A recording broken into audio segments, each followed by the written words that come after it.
بسم اللہ والحمد للہ والصلاة والسلام علی رسول اللہ صلی اللہ علیہ وآلہ وسلم۔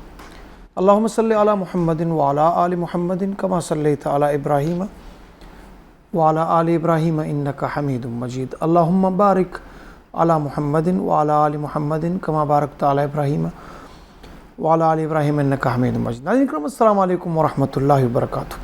پروگرام اسپیشل کے ساتھ جو Pakistan council of world religion کی طرف سے منعقدہ ہے، آپ کا بھائی عبدالرحمن خلیل اپنے پروڈیوسر محمد اقبال کے ساتھ حاضر خدمت ہے۔ ناظرین کرام، آپ کو معلوم ہے ہم ایک سیریز چلا رہے ہیں کلائمیٹ چینج کے بارے میں، ماحولیات کے بارے میں۔ ہم مختلف اسکالرز کو، دانشوروں کو، سائنٹسٹس کو بلا کے ان کی رائے آپ کے ساتھ شامل کرتے ہیں تاکہ ہم ماحول کی تبدیلی میں اپنا کردار نبھا سکیں۔ گلوبلائزیشن کی اس نئی دنیا میں حضرت انسان کے تقاضے شاید پہلے سے تبدیل ہو چکے ہیں۔ اللہ سبحانہ وتعالیٰ قرآن پاک میں فرماتے ہیں ظہر الفساد فی البر والبحر بما کسبت ایدی الناس، کہ خشکی اور تری میں جو فساد برپا ہوا ہے وہ حضرت انسان کی اپنے ہاتھوں کی کمائی ہے۔ لہٰذا ہم نے بینگ اے ہیومن بینگ، بحیثیت انسان، یہ کوشش کرنی ہے کہ اللہ سبحانہ وتعالیٰ کی اس دنیا کو منور کر سکے، خوبصورت کر سکے، گل و گلزار کر سکے اور ایک نئے زمانے کی خواب کی تعبیر میں اپنا کردار نبھا سکے۔ دنیا یہ سوچ رہی ہے کہ پانی کو کیسے بچایا جائے۔ دنیا سر جوڑ کے بیٹھی ہے اس بات پہ کہ اوزون لیئر کو جو ہم نے تباہ کیا ہے، بربادی کی طرف لے جا رہے ہیں، اس کو کیسے بچایا جا سکے۔ دنیا یہ سوچ رہی ہے کہ گلوبل وارمنگ کے بارے میں ہم نے کیا کرنا ہے، اس پہ سر جوڑ کے بیٹھے ہیں۔ شومی قسمت ہے کہ ہم اپنے آپ کو مسلمان بھی سمجھتے ہیں اور باقی فیتھس کے لوگ بھی اپنے آپ کو اپنے مذہب پہ سمجھتے ہیں، لیکن جو آسمانی رشد و ہدایات ہے اس پہ ہم عمل پیرا نہیں ہوئے۔ اگر ہم اس پہ عمل کریں، آپ دیکھیں گے دنیا گل و گلزار بن جائے گی۔ یہ میرا موضوع ہے آج، کلائمیٹ چینج کے بارے میں، ماحولیات کے بارے میں۔ میں اسٹوڈیوز میں بہت دانشور اور اس فیلڈ کے ماہرین کو مدعو کر چکا ہوں، ان کا تعارف آپ سے کروں۔ میرے پہلے مہمان مولانا حنیف اللہ صاحب ہے۔ مولانا حنیف اللہ صاحب جماعت اسلامی کے ڈپٹی جنرل سیکرٹری ہے، خیبر پختونخوا کے، مذہبی ان کا بہت بڑا حوالہ ہے اور ان کی کافی دسترس ہے ماحولیات پہ۔ ان سے ہم اسلامی تناظر میں اور جناب رسول کریم صلی اللہ علیہ وسلم کی ہدایت کی تناظر میں سوالات کریں گے۔ خوش آمدید کہتا ہوں آپ۔ شکریہ جی۔ میرے دوسرے مہمان نوجوان اسکالر بھی ہے اور اس موضوع کے ماہر ہے اسفندیار خان، ان سے بھی میں بات کروں گا کہ ہم نے کیا کرنا ہے اور ہمارے تقاضے کیا ہے۔ اسفندیار خان، خوش آمدید کہتے ہیں آپ کو۔ میرے تیسرے مہمان کرسچن کمیونٹی کے ریپرزنٹیٹیو کی حیثیت سے تشریف لائے ہیں روبن جیمز صاحب۔ ان سے میں پوچھوں گا کہ مذہبی جو حوالہ ہے، کرسچینٹی میں جو آسمانی ہدایات ہے، وہ ماحول کے بارے میں کیا ہے۔ خوش آمدید کہتا ہوں آپ کو۔ مولانا حنیف اللہ صاحب، شروع آپ سے کرتے ہیں کہ اسلام جو کہ کمپلیٹ کوڈ آف لائف ہے، یعنی دنیا کے تمام مسائل کا حل اسلام میں بتایا گیا ہے، ماحولیات کے حوالے سے اسلام نے کیا کہا ہے؟ بہت شکریہ محترم ڈاکٹر صاحب کہ ایک اہم موضوع پہ آپ نے ہمیں دعوت دی اور موقع دیا کہ ہم پبلک کو، عوام کو اس سے آگاہ کر سکیں۔ یقیناً قرآن اسلام جو ہے انسانی فطرت کی اس کی زندگی جو شعبہ جات ہیں، ہر پہلو پہ وہ ہدایات دے چکی ہیں اور دے رہے ہیں اور دیے ہیں اس نے۔ اور اس کے بارے میں سورہ روم آیت نمبر 41 پہ اللہ رب العالمین فرماتا ہے ظہر الفساد فی البر والبحر بما کسبت ایدی الناس۔ سمندر میں ہو یا خشکی پہ ہو، زمین پہ ہو، جو فساد برپا ہوا ہے وہ ان لوگوں کی وجہ سے، انسان کے ہاتھوں، اپنے ہاتھوں کی وجہ سے یہ ہے جی۔ اور وہ کیا ہے؟ نمبر ایک یہ ہے کہ ہم نے درختوں کی کٹائی بے دریغ شروع کی، تو ظاہر ہے اس پہ بہت زیادہ ماحول متاثر ہوا ہے، موسمی تبدیلی اس سے آتی ہیں۔ جی۔ اس طرح کارخانے جو ہیں ان کے جو فضلہ ہے، ان کے جو وہ گندگی ہے، اس کی وجہ سے سمندر میں بھی بہت زیادہ وہ ہوتے ہیں۔ اس لیے شریعت ہمیں یہ حکم دیتے ہیں، اور بہت سے قرآن میں بہت سے آیات ہیں، چونکہ یہ ہم خود کر رہے ہیں تو ہمارے اپنے ہاتھوں سے دنیا جو ہے وہ خراب ہو رہی ہے، تو ہمیں وہ ہدایات پہ عمل کرنا چاہیے جو احادیثوں میں، جو قرآن میں اللہ اور اس کے رسول صلی اللہ علیہ وسلم نے ہمیں ہدایت دی ہے۔ ایک حدیث میں آپ کو بتا دوں کہ درخت کے کتنا وہ فائدہ ہے۔ انس رضی اللہ عنہ سے روایت ہے، بخاری شریف کی یہ حدیث ہے کہ ما من مسلم یغرس غرسا او یزرع زرعا فیاکل منہ طیر او انسان او بہیمۃ الا کان لہ صدقہ او کما قال صلی اللہ علیہ وسلم۔ نبی اللہ کے رسول فرماتا ہے کہ درختوں کی اتنا فائدہ ہے۔ یہ نبی کریم نے کیوں دیا، یہ میسج کیوں دیا ہے؟ اس لیے دیا ہے کہ لوگوں کو یہ پیغام دے دیا جائے کہ درختوں کی اتنا فائدہ ہیں، ثواب ہیں، تاکہ انسان کے ذہنوں میں یہ بات بیٹھا دیا جائے کہ ان پہ توجہ دے دے کہ جو بھی مسلم، کوئی بھی انسان کوئی پودا لگاتا ہے یا کوئی درخت لگاتا ہے یا کوئی فصل اگاتے ہیں، وہ تو جو بھی اسے کوئی پرندہ کاتا ہے یا کوئی انسان کاتا ہے یا کوئی جانور کاتا ہے، اس کے صدقے کا ثواب ملے گا۔ حالانکہ اس کے اختیار میں نہیں ہے کہ وہ اس کو روکے، لیکن پرندہ اور جانور بھی اس کو کاریں تو اس کو ثواب ملے گا۔ یہ ایک میسج ہے، ایک پیغام ہے کہ ہم درختوں کی حفاظت کر لیں، ہم درخت لگا لیں۔ اور میں ایک اور بات آپ کو بتا دوں کہ نبی کریم صلی اللہ علیہ وسلم نے خود صلی اللہ علیہ وسلم 500 سلمان فارسی لیتا ہوں، اس کے حدیث کے راوی ہیں کہ مجھے جس کا وہ غلام تھا اس نے وہ کہا کہ آپ آزاد ہوں گے، لیکن آپ 500 ایک روایت میں آتے ہیں، دوسرے میں 110 آتے ہیں کہ آپ درخت لگائیں گے، اور جب وہ پھل دینا شروع کر دے تو میں آپ وہ ہو جائے گا، آپ آزاد ہوں گے۔ اللہ کے رسول نے اس کو کہا کہ ٹھیک ہے، اور اللہ کے رسول نے خود 499 درخت لگائے ایک روایت میں، اور یہ مستدرک حاکم کی حدیث ہے۔ تو 400 اس خود لگائے، اور ایک سال میں وہ پورے ہو گئے، اسے پھل دینا شروع کر دیا، سوائے ایک کہ وہ ایک روایت میں آتا ہے کہ سلمان فارسی نے لگایا تھا، یا دوسری روایت میں آتا ہے کہ حضرت عمر رضی اللہ عنہ نے لگایا تھا، وہ نہیں ہوا تو دوبارہ اس نے کیا۔ تو درختوں کے حوالے سے بہت زیادہ فوائد ہیں، ان کی کٹائی کی وجہ سے اور یہ کارخانوں کے فضلوں کی وجہ سے یہ مسائل سامنے آ رہے ہیں۔ جی اسفندیار صاحب، میں نے اپنے ناظرین کو آپ کی انٹروڈکشن میں بتایا کہ ایک نوجوان اسکالر کی حیثیت سے، چونکہ باغ دوڑ ہمارے ہاتھ میں آنی ہے، آپ کا ڈپارٹمنٹ کیا ہے؟ پہلے تو یہ بتائیں آپ کا تعلق، آپ کا آبائی علاقہ کون سا ہے، تاکہ اس پس منظر میں کوئی سوالات بھی میں کروں، پھر کلائمیٹ چینج اینڈ سولرائزیشن کے بارے میں ہم بات پہ آئیں گے۔ ڈاکٹر صاحب بہت شکریہ۔ جی میں director solar energy and power department سے میرا تعلق ہے۔ جی ہمارا ڈپارٹمنٹ جو ہے اس وقت خیبر پختونخوا میں بالخصوص جتنی بھی ہائیڈرل انرجی ایکسپلوریشن اور پوٹینشیل ڈیولپمنٹ ہے اس پہ باقاعدگی سے کام کر رہی ہے، اور اس کے علاوہ جو ہے سولرائزیشن پہ بہت زیادہ، جس میں ہمارے پاس ڈونر کے اشتراک سے، صوبائی حکومت کے اشتراک سے، اور جو ہماری وفاقی حکومت ہے ان کا جو NMDs کی نیولی مرج ایریا کے لیے جو ہوتے ہیں انڈر دی 18 امینڈمنٹ، پھر اس کے بعد جب فاٹا کا مرجر ہوا اس کے حوالے سے، جو کہ ان کے ذمے پہ جو فنڈ ایلوکیشن اور انرجی کے ڈیولپمنٹ جتنے بھی پروجیکٹ ہوتے ہیں، تو یہ انرجی اینڈ پاور ڈپارٹمنٹ کی رسپانسبلٹی ہے۔ پھر انرجی اینڈ ڈپارٹمنٹ کا آپ کو تھوڑا سا ایکسپلین کرتا چلوں کہ 4 ڈائمینشنل ڈپارٹمنٹ ہے، جس میں PEDO Pakhtunkhwa energy development organization, جس کا بیسک کام hydro potential, solarization and wind پہ، ان کی جنریشن کا، ان کی ایکسپلوریشن کا، اور اس قسم کے ڈیولپمنٹ پروجیکٹ جتنے بھی ہوتے ہیں تو اس پہ کام کرنا پختونخوا انرجی ڈیولپمنٹ آرگنائزیشن کا مینڈیٹ ہے۔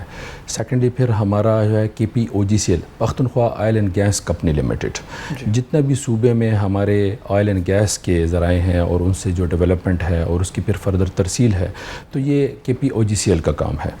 اور تیسرے پہ جو ہے Pakhtunkhwa transmission and dispatch company, یہ جتنے بھی پاور ہاؤسز جب اس کے ڈیولپ ہوئے ہیں تو پھر اس کو نیشنل گرڈ سے کنیکٹ کرنا، پھر اس کی اپنی فردر ڈسٹریبیوشن کرنا، یہ ذمہ داری Pakhtunkhwa transmission and dispatch company کی ہے۔ اور چوتھے نمبر پہ الیکٹریکل انسپیکٹریٹ، الیکٹریکل انسپیکٹریٹ کا بیسک مینڈیٹ ایک آربیٹریٹر کا ہے، جتنے بھی ہمارے لوکل ڈسکوس کے ساتھ جو ایشوز آتے ہیں، یا اس کے علاوہ انرجی کنزرویشن اور انرجی ایفیشنسی سے ریلیٹڈ جتنے بھی ہمارے مسائل ہیں اس کا تدارک کرنے کے لیے، اس میں عوام کو ریلیف پرووائڈ کرنے کے لیے، تو یہ الیکٹریکل انسپیکٹریٹ کا مینڈیٹ ہے۔ جتنے بھی صوبے میں ہم اس وقت جو کہ بجلی کی استعمال ہے یا اس پہ جو ہے ہم فردر جو ڈیولپمنٹ کر رہے ہیں کہ انرجی ایفیشینٹ اپلائنسز کا استعمال ہے، تو یہ سارا کام جو ہے وہ الیکٹریکل انسپیکٹریٹ دیکھ رہا ہوتا ہے. تو یہ تھا ہمارے جی ایک مختصر سا تعارف ہمارے محکمے کا. میرا اپنا ذاتی تعلق جو ہے وہ پشاور سے ہی ہے. میں پشاور کے مسازی سے گاؤں سے بلانگ کرتا ہوں اور میری ابتدائی تعلیم بھی ادھر پشاور سے ہی تھی.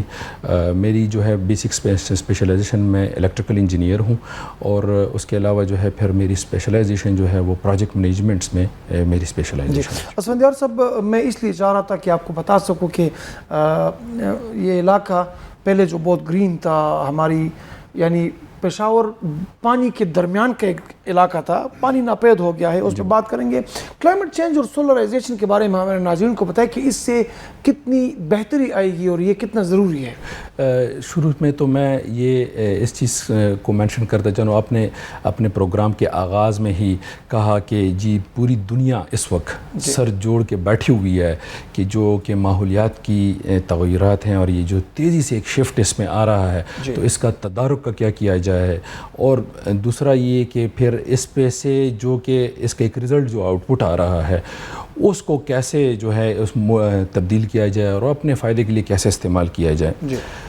ایک انٹرسٹنگ سی اور حیران کن سی بات یہ بھی ہے کہ ابھی بھی جو ماحولیات کی تبدیلی ہو رہی ہے تو کچھ سیکٹر آف کمیونٹی، انٹرنیشنلی بات کرتا ہوں، لوکلی بھی بات کرتا ہوں، اس میں سے کچھ لوگ اس کو ابھی بھی میتھ اور ریئلٹی کے درمیان کنفیوز ہیں.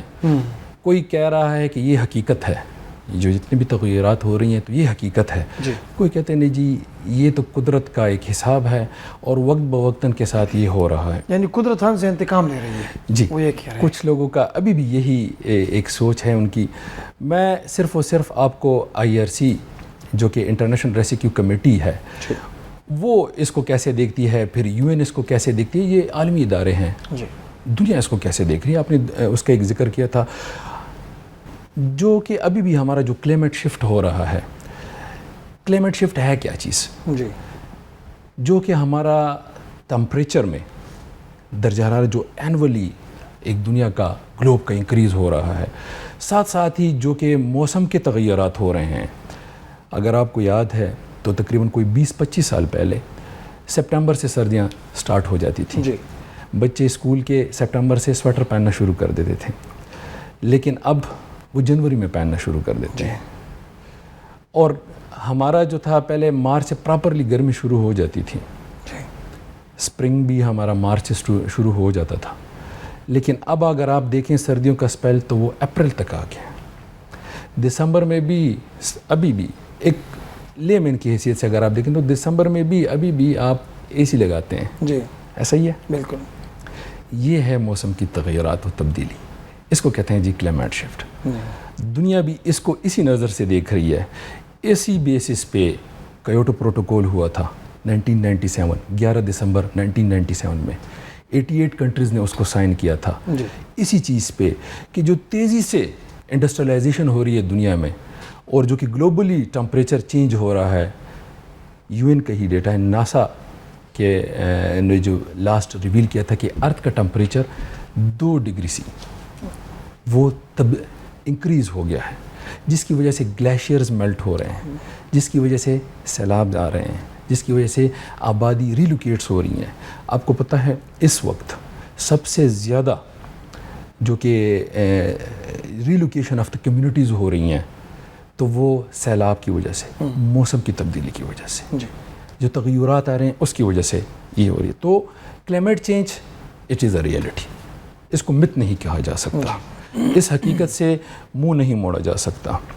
جہاں تک آپ نے بات کی کہ جی کچھ علاقے ایسے تھے سرسبز و شاداب تھے، ڈسٹرکٹ پشاور کی اگر میں آپ کو بات کروں جہاں سے میں تعلق رکھتا ہوں اور جہاں کا ڈیٹا ہمیں زیادہ پتہ ہے، یہاں پہ واٹر سٹیٹرا لیول جو تھا آج سے 5 سال پہلے 2019 اور 20 میں اس کا جو واٹر سٹیٹرا تھا جی وہ 42 فٹ تھا. 42 فٹ پہ آپ کو جو ہے وہ ایزیلی جو ہے وہ واٹر اویلیبلٹی ہوتی تھی. ابھی اگر آپ دیکھیں ڈسٹرکٹ پشاور کے ایسے علاقے اس میں سٹیٹرا 62 فٹ پہ چلا گیا ہے. اس سے پہلے اگر آپ جائیں 2012 کا ڈیٹا اگر آپ اٹھائیں تو واٹر اسٹیٹرا لیول 22 فیٹ پہ تھا. تو یہ تیزی سے جو کہ ایک تبدیلی آ رہی ہے. جی. اور اس کو جس طرح آپ نے اپنے شروع میں مینشن کیا کہ اگر اس کا تدارک نہیں کیا گیا, اس پہ سوچ و بچار نہیں کی گئی, تو یہ ایک ایسا وقت آئے گا کہ قطرے قطرے کے لیے پھر ہم ترسیں گے. ابھی بھی ریسنٹلی فلڈ آئے تھے جس سے تباہی ہوئی تھی, جس سے تقریباً کوئی 88 لوگوں کی اموات ہوئی تھی. اس سے پہلے پچھلے سال کا 2022 میں جو فلڈ آیا تھا اس میں سے تقریباً کوئی 300 لوگوں کی اموات ہوئی تھی. 2000 کے قریب لوگ بے گھر ہوئے تھے. ہر دوسرے سال ابھی سیلاب آتے ہیں اور ایک تباہی مچا کے جو ہے نا ہماری کمیونٹی, ہمارے فائنینشیل, ہماری پولیٹیکل, ہماری انٹلیکچوئل لائف, ہماری سوشل لائف اسے ڈسٹرب ہو جاتی ہے.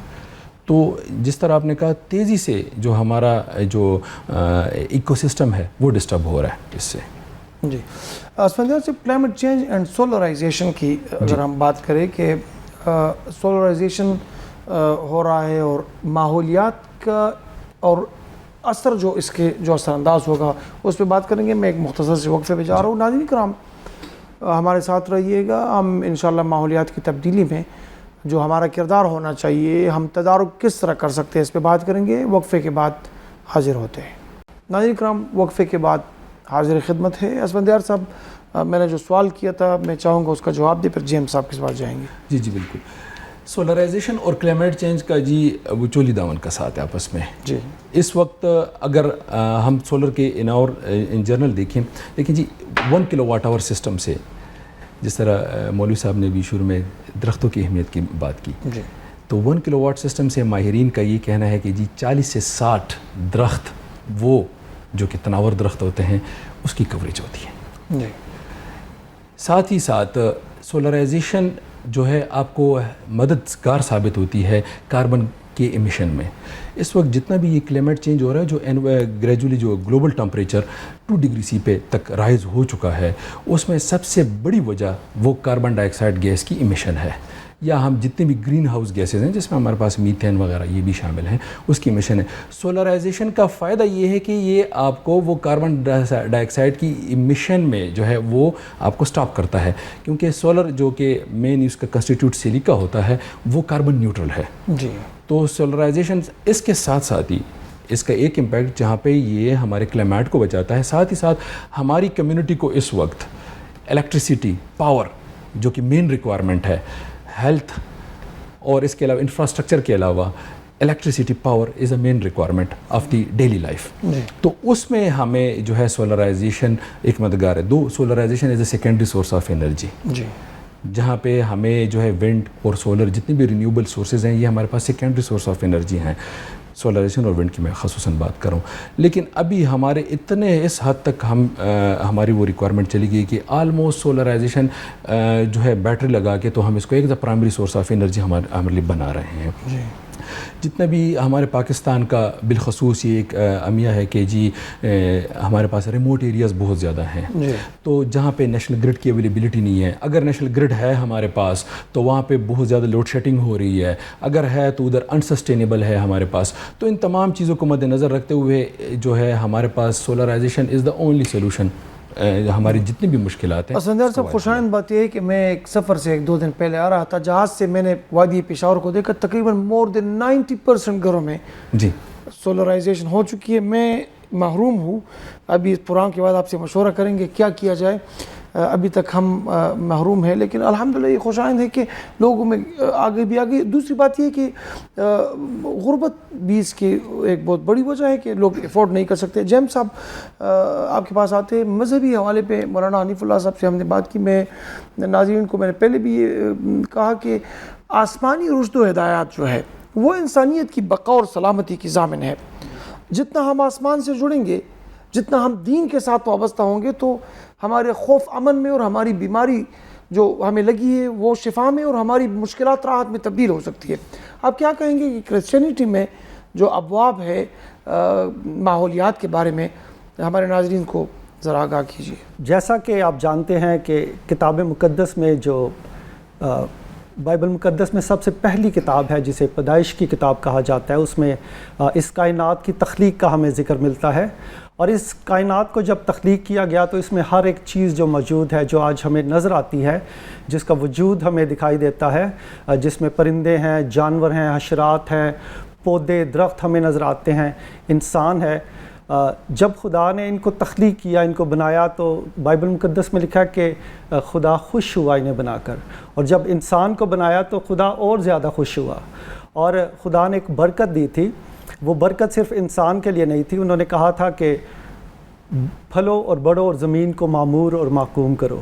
تو یہ صرف انسان کے لیے نہیں تھا، یہ جانوروں کے لیے بھی تھا، یہ اشرات کے لیے بھی تھا، یہ پرندوں کے لیے بھی تھا، اور ہم دیکھتے ہیں کہ اسی سے نسل کی افزائش ہوتی ہے، اور جاندار جو ہیں وہ بھی اپنی نسل کی افزائش کرتے ہیں، پودے بھی بڑھتے ہیں، درخت جو ہیں وہ بھی بڑھتے ہیں، انسان جو ہے ان کی بھی پاپولیشن انکریز ہوتی ہے۔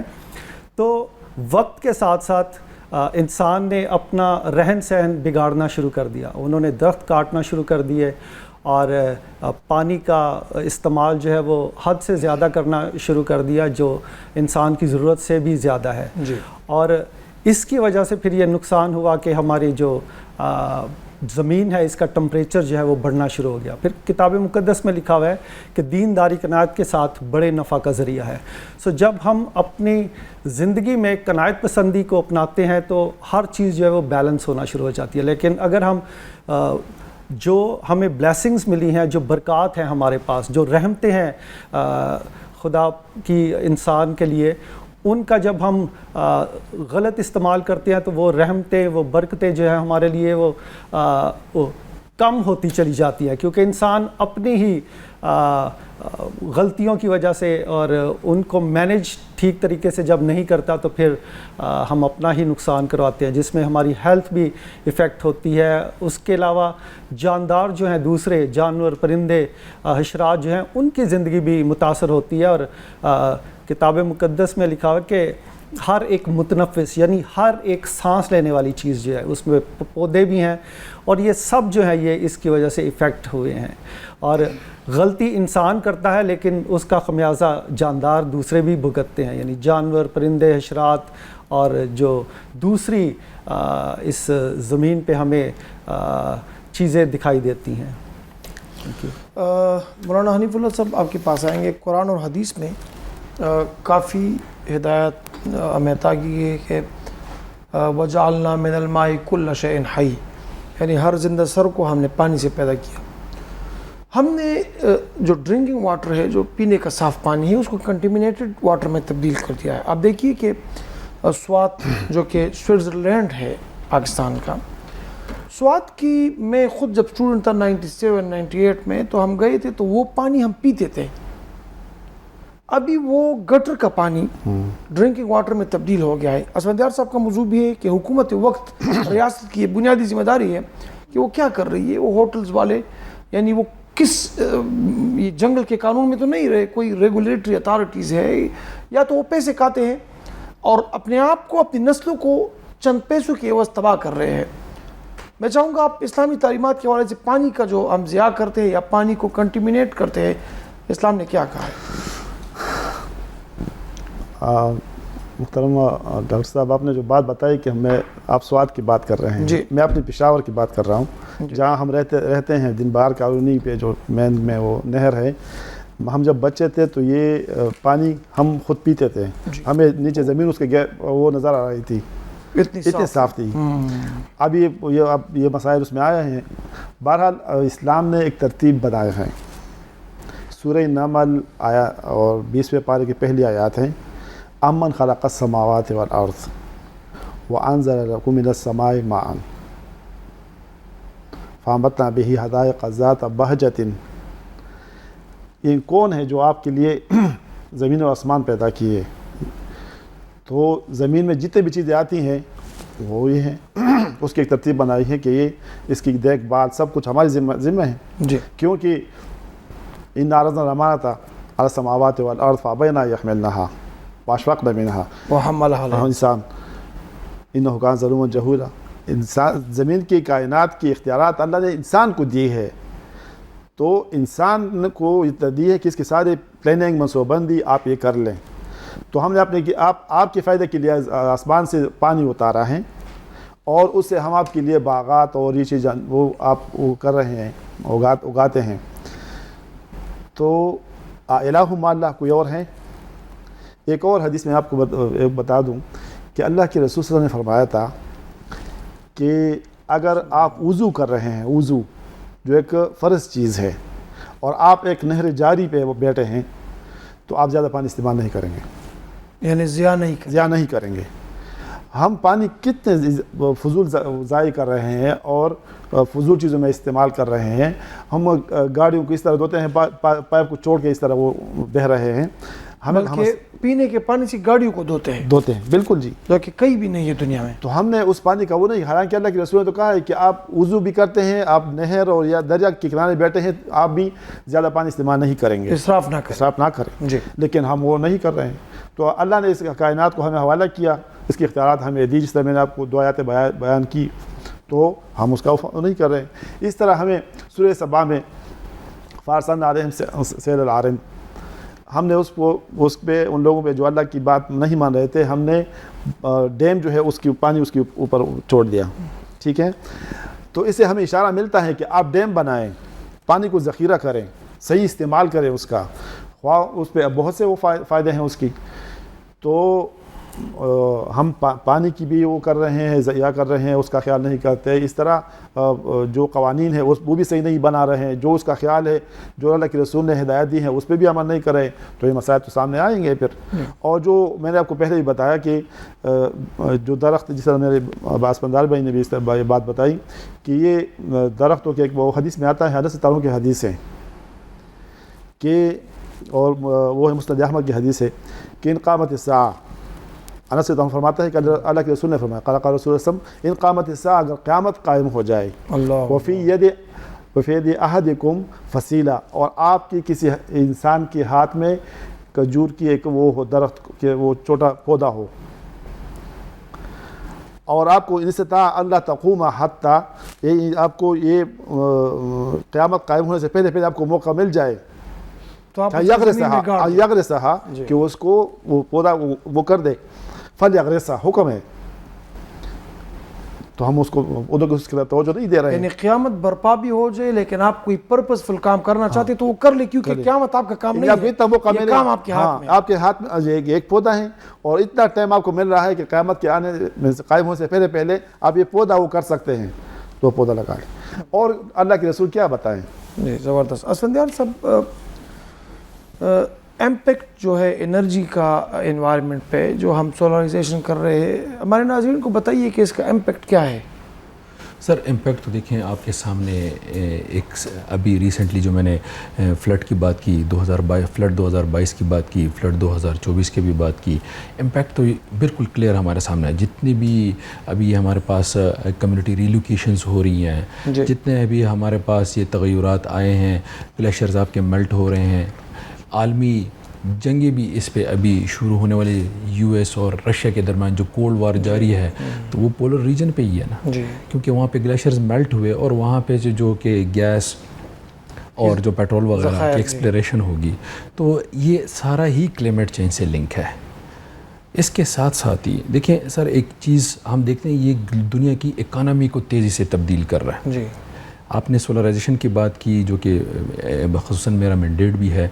دیکھیں اس سے پہلے ہم بات کر رہے تھے کہ جی ہمیں سورس آف انرجی ملے، لیکن ابھی انٹرنیشنل دنیا میں کیا ہو رہا ہے کہ ادھر تو جو کارخانے لگ رہے ہیں وہ جو اپنی اکنامیکل گروتھ کر رہے ہیں، لیکن تھرڈ ورلڈ کنٹریز کو وہ پھر فوکس کرتے ہیں کہ اگر ادھر انوائرمنٹ پروٹیکشن، جس طرح پلانٹیشن آف ٹریز، جس طرح ہمارا بھی ایک منصوبہ چلا تھا بلین ٹری سونامی کا، اسی طرح سے سولرائزیشن کا، تو انٹرنیشنل کمیونٹی اس کے اگینسٹ آپ کو پے بھی کر رہی ہے. وہ اس کو ہم کہتے ہیں جی اپنی اصطلاح میں کاربن کریڈٹ، اور پلانٹیشن آف ٹری کے کاربن آف سیٹس کی بات ہو رہی ہے. اس کے اگینسٹ جس طرح ہماری اکنامیکلی ایک اسٹاک مارکیٹ ہوتی ہے، تو اسی طرح سے اس کاربن کی بھی ایک اسٹاک مارکیٹ ہے ٹھیک ہے, اور اس پہ بھی روزانہ کے حساب سے ٹریڈنگ ہو رہی ہوتی ہے جس کو ہم کاربن کریڈٹس کہتے ہیں.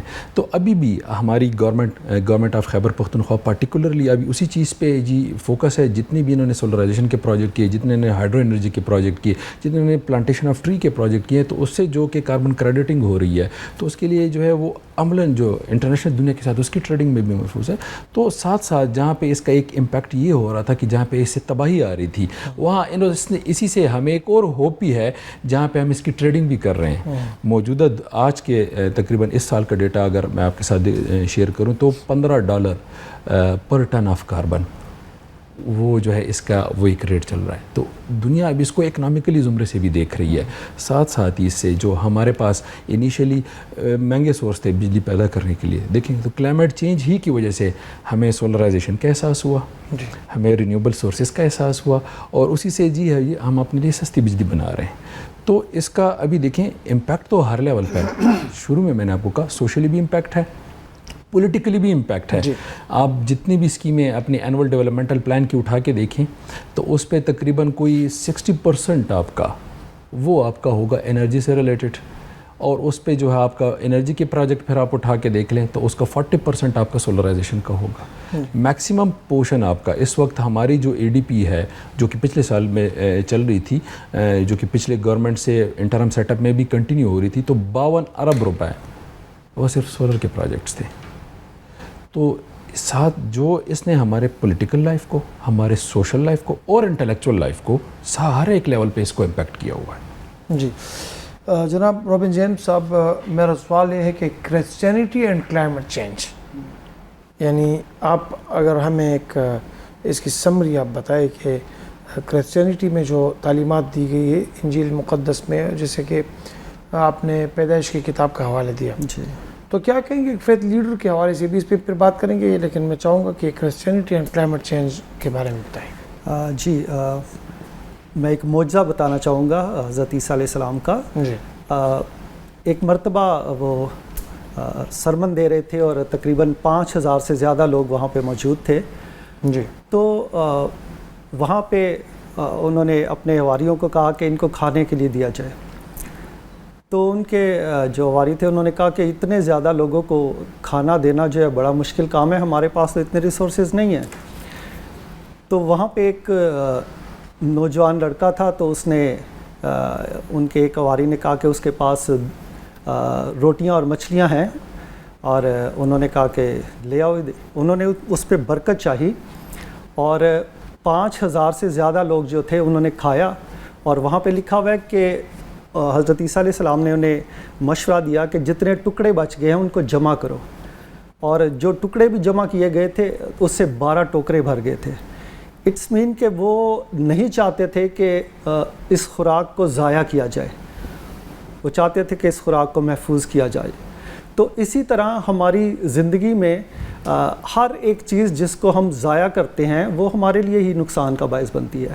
اگر ہم خوراک ضائع کرتے ہیں, پانی ضائع کرتے ہیں, تو در حقیقت جیسے یہ بتا رہے تھے کہ ہم اپنے ریسورسز کو ختم کر رہے ہیں, اور پانی کا لیول جیسے پاکستان میں جو ہے وہ نیچے جاتا جا رہا ہے, تو اس کی وجہ سے انسان ہی کو نقصان پہنچتا ہے. ہر جاندار جو اس دنیا میں پایا جاتا ہے پانی کی شارٹیج کی وجہ سے وہ اس کی لائف افیکٹ ہوتی ہے. تو لہٰذا ہمیں اپنا رہن سہن جو ہے اسے بدلنے کی ضرورت ہے. اور جس طرح میں نے آیت کوٹ کی, دینداری قناعت کے ساتھ بڑے نفع کا ذریعہ ہے. تو جب ہم اس پر عمل کریں گے, ہر چیز کو جو ریسورسز ہمارے پاس ہیں, جو نیچرل ریسورسز ہیں ہمارے پاس, ان کو ہم ضائع نہ کریں, ان کو ہم اپنی ضرورت کے تحت استعمال کریں. آپ گھروں میں جائیں, ہمارے ملک میں تو یہ عام ہے, باہر بازاروں میں بھی آپ دیکھیں ٹیبز نہیں ہوں گے, انہوں نے جو ہیں وہ پائپس لگے ہوئے ہیں, ٹیبز نہیں ہیں, اور اس میں سے پانی جو ہے وہ بہہ رہا ہے, ضائع ہو رہا ہے, اور پانی روڈ پہ بھی جا رہا ہے, اس کی وجہ سے روڈ بھی ٹوٹ رہے ہیں, نالیوں میں بھی جا رہا ہے, اور پانی ضائع ہو رہا ہے. اور ایک وقت ایسا بھی آئے گا کہ شاید ہمیں ایک ایک قطرے کے لیے جو ہے وہ ترسنا پڑے. اور کہا جاتا ہے کہ فیوچر میں شاید ممالک کی جنگیں جو ہے وہ بھی پانی کی وجہ سے ہوں گی. سو لہٰذا یہ ایک ہمارے لیے باعث برکت چیز ہے، اس کا ہمیں بہت زیادہ خیال رکھنا چاہیے، احتیاط سے اسے استعمال کرنا چاہیے اور اپنی زندگی کو بدلنا چاہیے۔ ہم اگر ہمیں موقع ملتا ہے پاکستان سے باہر جانے کا، وہاں پہ ہم دیکھتے ہیں تو لوگ پانی بڑے احتیاط کے ساتھ استعمال کرتے ہیں۔ ہمارے ملک میں آپ دیکھیں کہ پینے والے پانی سے گاڑیاں دھوئی جاتی ہیں، ٹھیک ہے، پینے والا پانی جو ہے ہم اس کو اس طرح ضائع کرتے ہیں کہ جیسے مطلب ہمیں اس کی اہمیت ہی نہیں ہے۔ باہر ممالک میں آپ کو کہیں نہیں نظر آئے گا کہ لوگ اپنے گھروں کو دھو رہے ہیں اور باہر گلیوں میں پانی جو ہے وہ بہہ رہا ہے۔ ہمارے ہاں دیکھیں ہر دوسرے گھر میں لوگ اپنے گھر دھوتے ہیں اور پانی جو ہے وہ سارا باہر گلی میں اور نالیوں میں بہہ رہا ہوگا۔ سو ہمیں اپنا لائف سٹائل جیسے بدلنے کی ضرورت ہے، اور میں سمجھتا ہوں کہ اگر ہم اپنی اس زمین کو برباد کر رہے ہیں تو ہم دراصل اپنا ہی نقصان کر رہے ہیں، اور ہم خداوند کریم جو ہے ان کی دی ہوئی برکات کی نفی کر رہے ہیں، ہم اسی کا نقصان کر رہے ہیں، انہی برکات کو ہم جو ہے وہ ضائع کر رہے ہیں، اور در حقیقت ہم گناہ کر رہے ہیں۔ آئی وڈ سے جیم صاحب بہت اچھی بات ہے آپ نے کی ہے، میں وقفے پہ جا رہا ہوں۔ ناظرین ہم کہتے ہیں پانی پانی کر گئی قلندر کی بات۔ بہت سے ممالک میں ہم جب جاتے ہیں تو کانفرنسز وغیرہ میں انہوں نے بوٹل کو بھی ختم کر دیا ہے۔ یہ ڈرنکنگ واٹر کو پہلے بوتل میں کرتے تھے، کہتے نہیں اس سے پانی ضائع ہوتا ہے۔ اب جگ میں وہ پانی رکھتے ہیں، گلاس اس کے ساتھ رکھتے ہیں، جو بھی اس کو ضرورت ہوتی ہے جا کے ایک گلاس پانی پی کے پھر ادھر ہی رکھ لیتا ہے، کہتے ہیں بوتل میں ضائع ہوتا ہے۔ کتنی لوگ سوچ رہے ہیں، اصل میں یہ تعلیمات تو آسمانی رشد و ہدایت کا مینار نور ہے۔ میں یہاں پہ ایک چھوٹے سے وقفے پہ جاتا ہوں، آپ ہمارے ساتھ رہیے، وقفے کے بعد حاضر ہوتے ہیں۔ ناظرین کرام وقفے کے بعد حاضر خدمت ہے۔ میں نے 2-3 پروگرامز میں یہ شعر گنگنا کی بھی کہا، دوبارہ سن لے۔ کہتے پانی آنے کی بات کرتے ہو، دل دکانے کی بات کرتے ہو، ہم نے 6 دن سے منہ نہیں دھویا، تم نہانے کی بات کرتے ہو۔ ہمارا ڈرنکنگ واٹر بہت متاثر ہے، اس پہ بھی بات کریں گے۔ میں یہاں پہ چاہوں گا کہ رابرٹ جیمز صاحب کے بعد مولانا حنیف اللہ صاحب پہ آؤں۔ حنیف اللہ صاحب، یہ ہمارا ایک پیغام ہونا چاہیے کہ تمام چیزوں کو ہم، یعنی جو چیزیں ہمیں میسر ہے اس کی تو ضرور قدر کریں، جو میسر نہیں وہ مانگے، اور جب وہ مل جائے۔ جناب عیسیٰ علیہ السلام کی بات جیمز صاحب نے کی کہ انہوں نے کہا کہ وہ ٹکڑے بھی ضائع نہ کرے بلکہ اس کو جمع کرے تاکہ وہ کام آ سکے، پرندوں کے، انسان کے، بہائم کے۔ ہم کیا کرنے جا رہے ہیں؟ ماحول کو کتنا پولوٹڈ کر دیا ہے، کتنا خراب کر دیا ہے ہم نے۔ دیکھیں جی، ہم پھر بھی اسی دین کی طرف آئیں گے جی، اور رہنمائی ہمیں وہاں سے ملتی ہے آسانی سے۔ انس طاؤس سے ایک روایت ہے، اور فرماتے ہیں کہ اللہ کے رسول صلی اللہ علیہ وسلم نے فرمایا، قال رسول اللہ علیہ وسلم خلق اللہ جنت عدن، اللہ رب العالمین نے جنت جو پیدا کیا، وغرس اشجارها بیدہ، اللہ اکبر، اور اس کی درخت لگائے اپنے ہاتھ سے اللہ نے، کما یلیق بشان۔ فقالت تکلمی، اللہ نے اس کو کہا جنت کو مجھ سے باتیں کریں۔ اس نے ایک جملہ بتایا، قد افلح من تزکا، وہ انسان کامیاب ہے جو جسمانی اور روحانی طور پر اپنے آپ کو پاک صاف رکھیں اور ہر تمام قسم چیزوں سے خالی کر دیں۔ یعنی مطلوب یہ ہے انسان اللہ کو۔ ہاں، تو اس لیے قرآن میں بھی اللہ فرماتا ہے قد افلح من تزکا وذکر اسم ربہ فصلی۔ تو ہم اگر اس کی طرف آتے ہیں تو ہمارے سارے مسائل کا حل ہوں گے۔ میں اس کا ایک حل ایک اور آیت میں پیش کر بات ختم کرتا ہوں۔ سورہ روح میں اللہ رب العالمین فرماتا ہے، اور ایک بار ایک واقعہ بھی شیئر کرتا ہوں۔ حسن البصری رحمہ اللہ کے پاس ایک وہ درس دے رہے تھے، ایک بندہ آیا، اس نے پوچھا کہ میرے بیٹے نہیں ہیں، تو اس نے کہا کہ آپ استغفار پڑھیں۔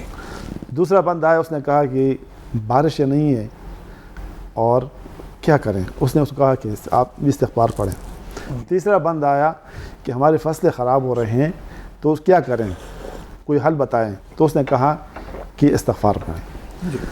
درس کے بعد شاگردوں نے سے پوچھا کہ صاحب تینوں کو ایک ہی نسخہ پرسکرائب کیا آپ نے؟ جواب ایک ہی دے دیا۔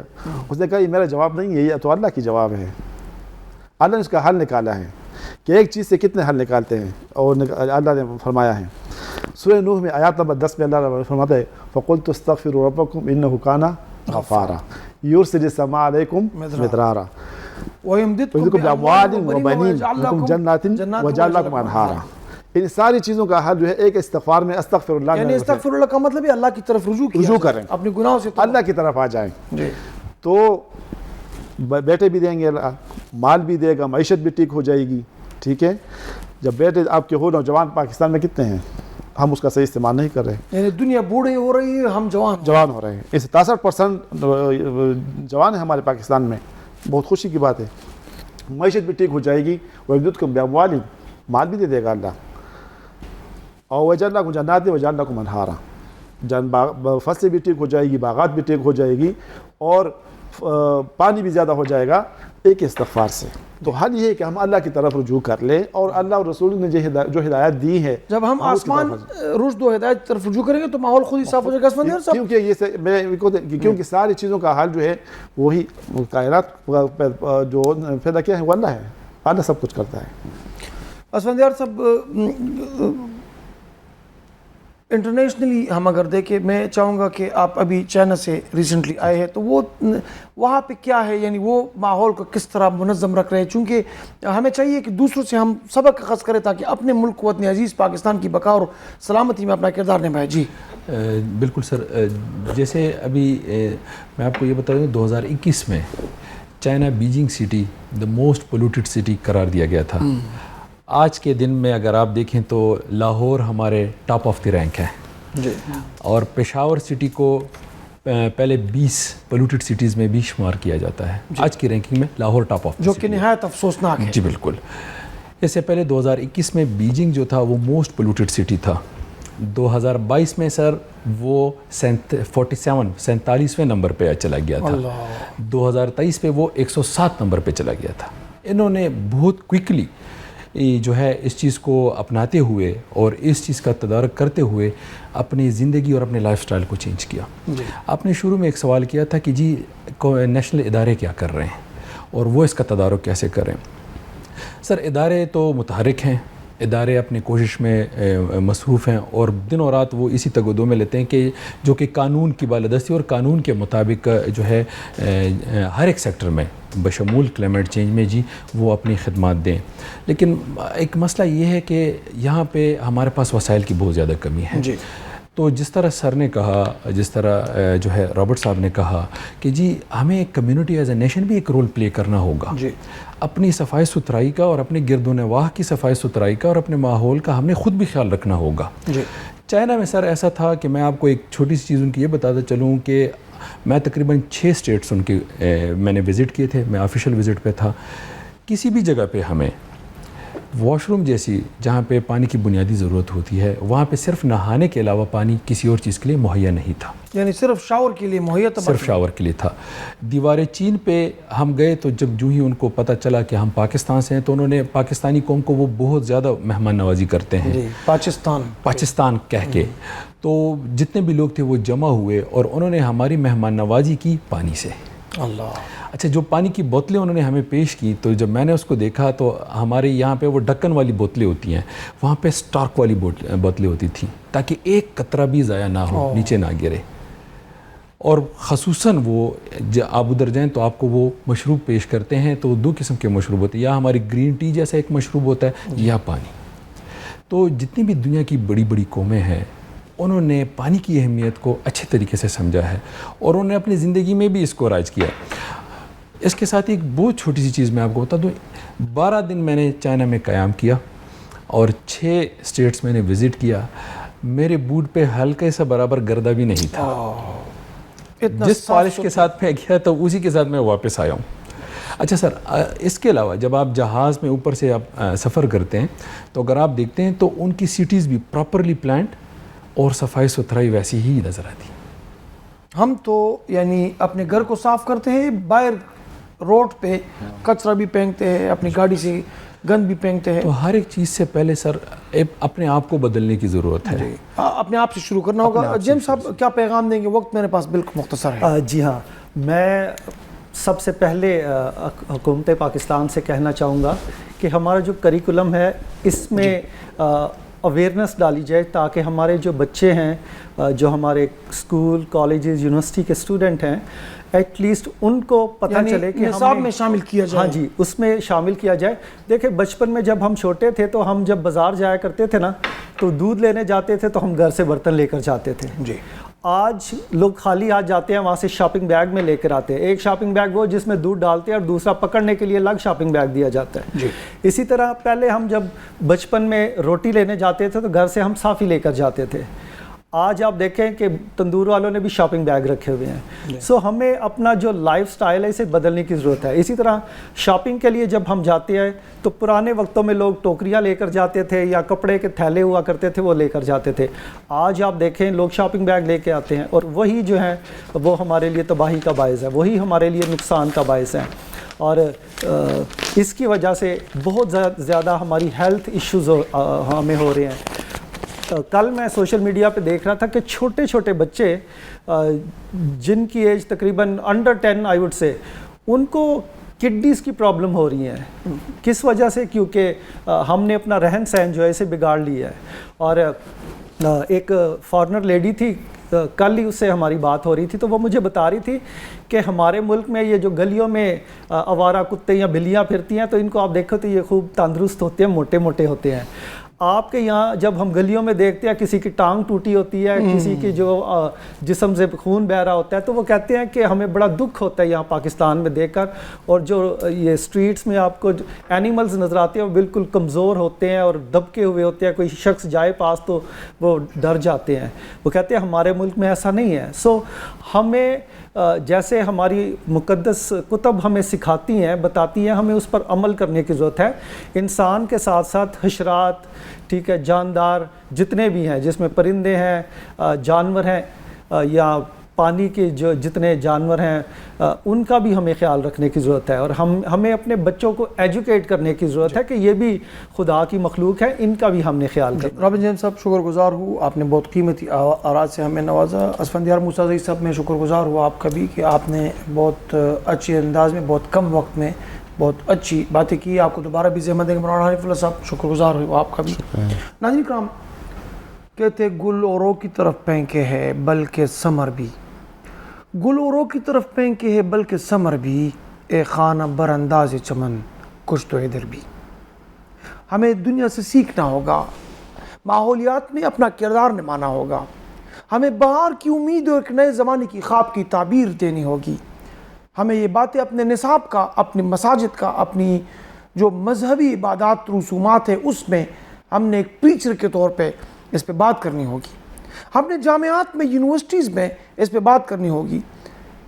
پھر وہ وقت بہت قریب ہے انشاءاللہ کہ بہار کی امید ہمارے سامنے ہوگی. اللہم صلی علی محمد وعلی آل محمد کما صلیت علی ابراہیم وعلی آل ابراہیم انک حمید مجید. اللہم بارک علی محمد وعلی آل محمد کما بارکت علی ابراہیم وعلی آل ابراہیم انک حمید مجید. والسلام علیکم ورحمۃ اللہ وبرکاتہ.